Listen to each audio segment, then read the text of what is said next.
couple of videos ago, I showed you how to carve a guitar neck using only hand tools. This time around, we're going to carve the neck radius using this jig that's constructed entirely from offcuts. CNC repeatability, but human powered.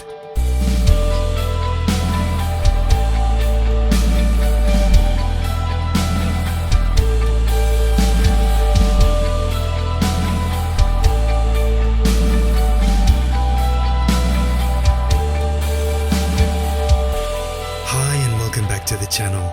I have to apologize just to start off with. I'm feeling really sick, so my voice is definitely not doing what it's told. We'll struggle through. Let's carve ourselves a neck radius. Here on the screen is a picture of a neck that came off my CNC machine, and what we want to do is we want to replicate that kind of organic feel. This is what we're going to use to do it. So let me take you through the parts. A simple plywood box with plywood rails for the router to slide along. I'll show you what the nails are for a bit later. At each end, I have a slot that's centered to the piece, a star knob and 4 screws just to hold it together. And you can see it's the same at the other end, except the slot lengths are slightly different. And again, I'll go over that in a second. The star knobs have a couple of washers on them, a skateboard bearing and a wing nut to hold it together. And it's the same at both ends.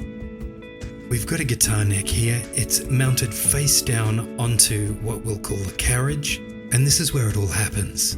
On the underside, we've got a cross brace mounted at 90 degrees, and that's to stop the carriage from flexing. We've got a star knob and some washers at the headstock end to hold it in place, and at the other end some Velcro and some bits of wood screwed in on either side of the neck heel. I made the carriage the same width as my neck, so when I'm putting the neck in, I can situate it by feel.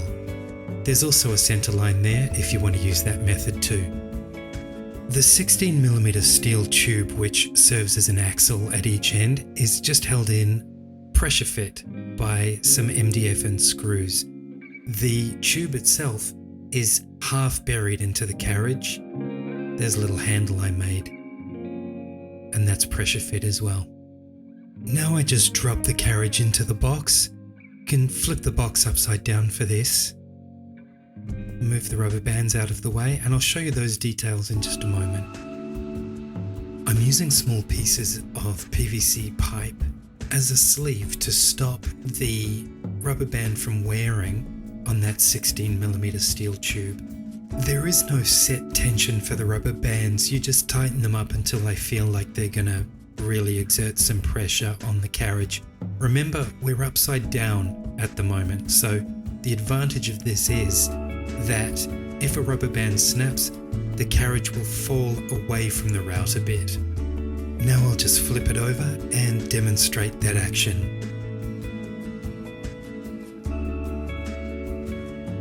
These circles at the end of the carriage are what determines your neck radius. If you're not sure how they work yet, that's okay, I'm going to talk you through it. The handle is actually on the left-hand side, we're just looking at it from the wrong direction, and that's what rotates the carriage. Let's have a look at those circles. Highlighted in this model in red are the 1st and the 12th fret positions. So if we change our perspective and have a look from the top view, we can see that the carriage continues on towards the circles at each end and then flares out by 20mm on each side. Adding 20mm to each side of your circle makes the circles bigger and therefore more manageable. What you'd like to do is flatten the tops off a little bit so that you don't have a perfectly half round back of your neck. So now we've got our neck mounted, we've got the carriage in the box, and the last piece of the puzzle is the router. I'm using a ball end mill on this one just to keep things nice and tidy. And now you can see why I put those nails in the track. They limit the router base from traveling past a certain point at each end and digging into what will be my transition area. Now my bit is just touching the headstock end of the neck, if I slide it down to the other end, it's about 6 millimeters off the top of the neck. And the reason for that is you want a deeper cut at the headstock end. So at this end, even though it's 6 millimeters above the neck, it's not actually going to be a full 6 millimeter cut because the carriage itself is on an angle. The circles reflect the sides of the neck, and the carriage itself is angled down towards the headstock. One last nifty little trick I like to throw in there is to rub some paste wax onto my rails, and that makes the router base slide just like butter. Please don't use actual butter on your router jig. One last note before we get carving, and that is, in order to set the depth on your end mill, turn the carriage onto its side and then bring the router bit up against it, or what I like to do is just back it off a tiny bit and then take it home with sanding. Okay, so you can see the timer has gone up, and I'm going to leave it running until I've finished carving this neck profile. We're going to shoot it all in one shot, and you can have an honest idea of how long it takes to shape your neck profile using this jig. If you hate the sound of that, I've also left a timestamp down in the description so you can press that and magically move forward through time.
Stop the clock.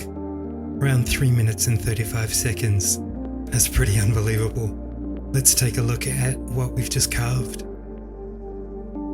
So I can't remember off the top of my head how long it takes me to do this by hand, but it takes a really long time, especially if you're trying to get that kind of accuracy and repeatability. Let me pull it out of the jig here. So the advantage of this kind of setup is that you can bang out these kind of necks on the regular really quickly without having to pay too much attention. There are plenty of other opportunities in the build process to pay lots of attention, but roughing out a neck carve I don't think should be one of them. Once you get to hand rasping or filing in the transitions, that's a great opportunity to take a lot of care, and I'm going to prove that statement next. Here's the trusty old neck buck. I'm just going to clamp that in at the heel joint.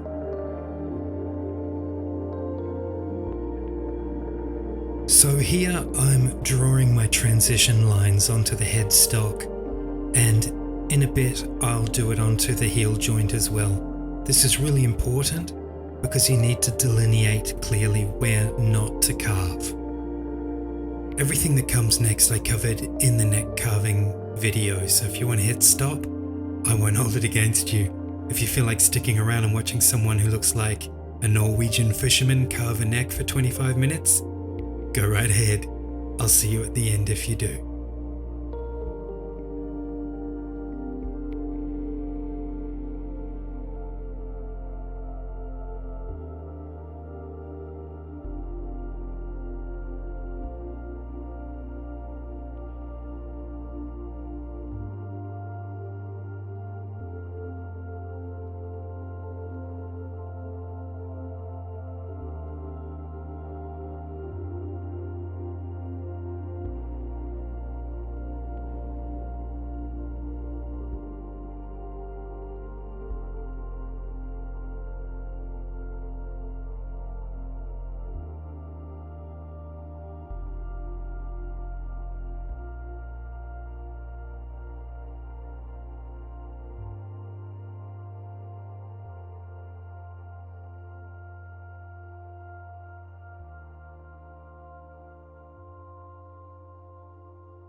So that's how you do that. I hope that comes in handy for you. And don't forget, I'm selling plans for these jigs and jigs themselves. So if you want one, hit me up an email, Instagram or through here. I hope to see you next time.